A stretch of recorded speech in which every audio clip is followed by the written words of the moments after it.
Hello again. Welcome back to the Sword and Musket Arms and Weapons channel. Today I'd like to show you a rather interesting revolver.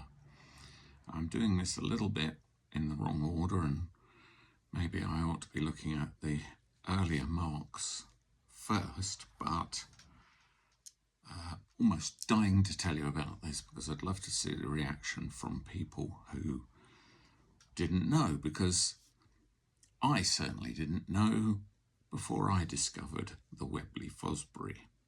Now, the Webley Fosbury was a standard British weapon which was adopted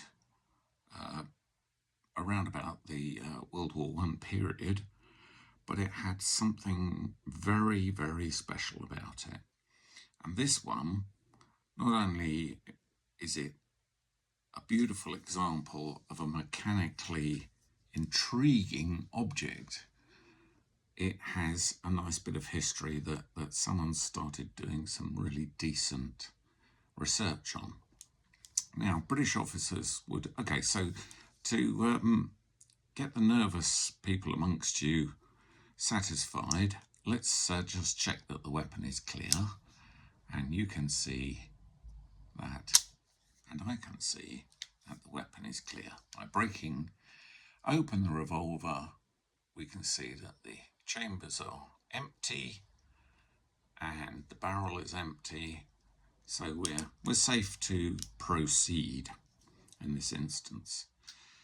Now, in the British Army, British officers would be responsible for equipping themselves, so they would have to purchase from a well-known retailer their sidearms as well as their uniform. So not only could you go and get fitted for your uniform, but you could actually go and select the weapon, probably within a list of multiple examples that you would like to carry.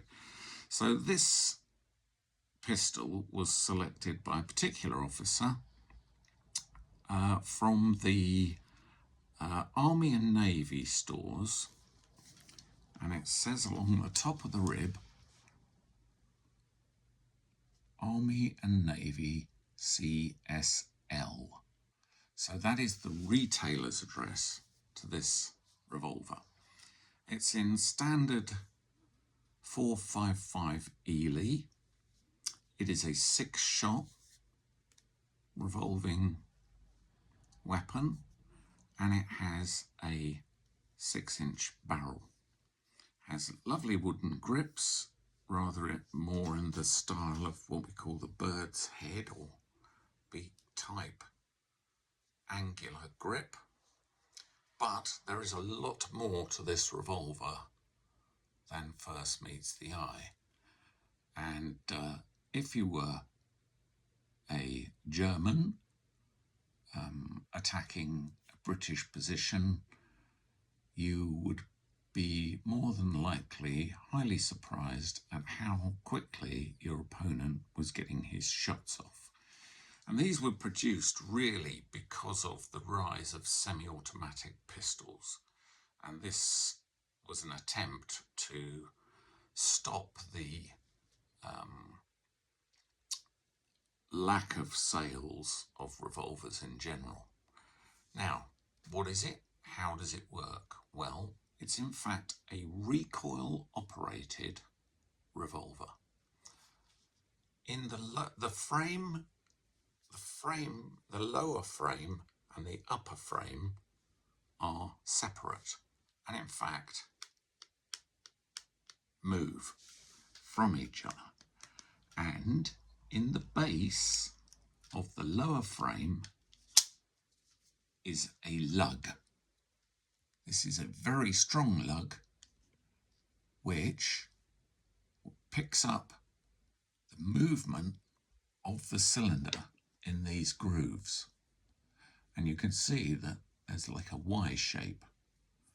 Now what that does is, in the firing of the cartridge, it drives the cylinder around to the next position. So in effect, it does this. Now I know that was very quick and difficult to see, but pushing it backwards has cocked the revolver and presented the next chamber. I shall do it again. Watch carefully. I can't do it slowly. Fire. Fire. So each time it was fired, the whole top frame would travel backwards. The only part that wasn't going to move was that lug which guides the cylinder. And because it was offset, it would drive the cylinder, the groove is offset, would drive the cylinder to the next position. Now, I think that is ingenious.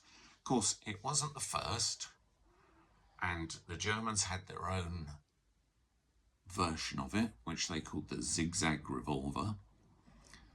But this is the British Webley version. I haven't been able to get hold of a zigzag revolver because of the rapid increase in their value. But I was lucky enough to buy this from an old gentleman who was passing on his gun collection to the next collector, the next keeper, and here it is. Now, what else do we know about this revolver? Well, if we just look over it, we have the braking catch. That is integral with the top sight. When we push the braking catch forward, revolver brakes. Now, done quickly, the central star will come up and push out the used cartridges. Now, if I do that quickly, it has a snapping effect and the empties are flung out. That gives you time to reload either with a speed loader or individually your 6 chambers, slam it back up again, and it's ready to go. So this thing really will fire as quickly as you can pull the trigger. It's a wonderful bit of engineering. There's still a long spur, so you can cock the revolver to get started. You can decock it by squeezing the trigger. On the other side of this grip is a safety, and that safety in effect locks the mechanism so it can no longer move. And underneath there's a lovely little brass plate let into the timberwork that just purely says safe, just underneath. Don't know if you can see it. Beautiful attention to detail, beautifully they may be machine checkered, but they're certainly well finished grips. I believe in fact they're hand checkered. Just looking at the lines, there's a couple of tiny little runovers. So these were put in by hand file, so many checkers to the inch. It's picked up a bit of dirt.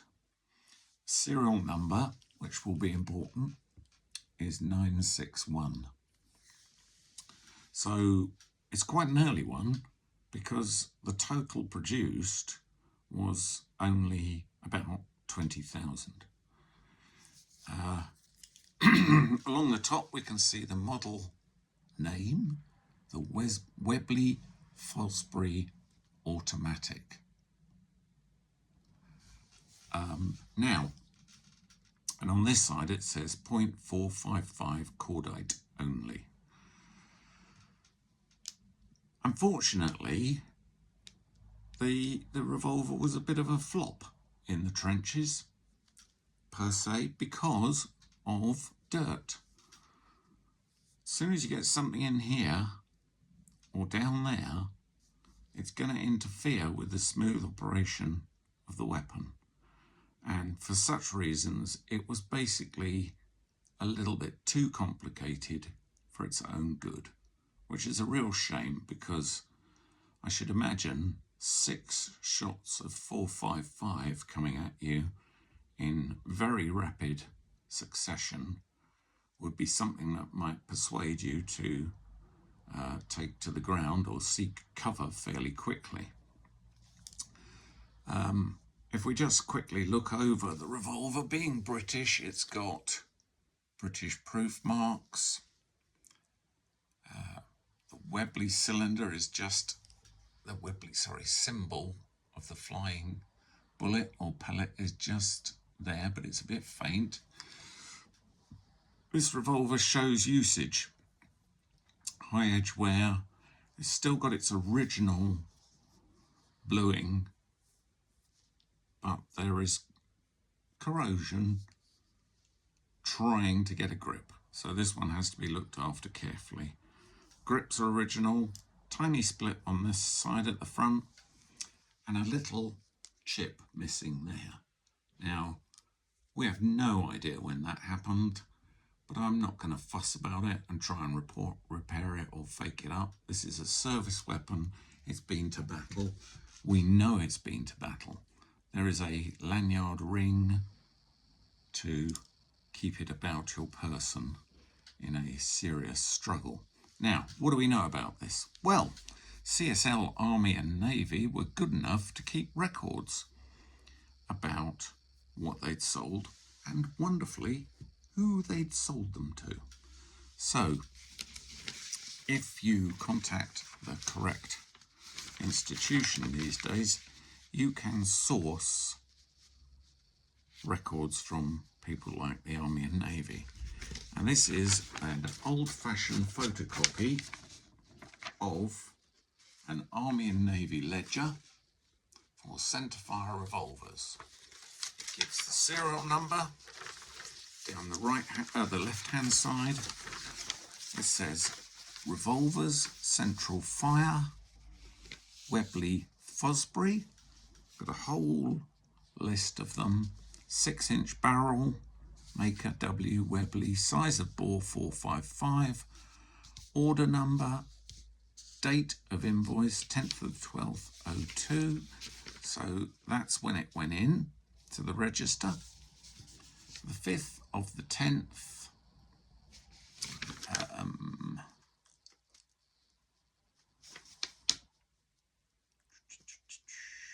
5th of the 10th. Now that's dittoed, so I can't tell you, but I can tell you later on. It says 10th 03, 10th / 04. We have the actual name of the brave individual who purchased this revolver, and his name was Blumenthal, Lieutenant A.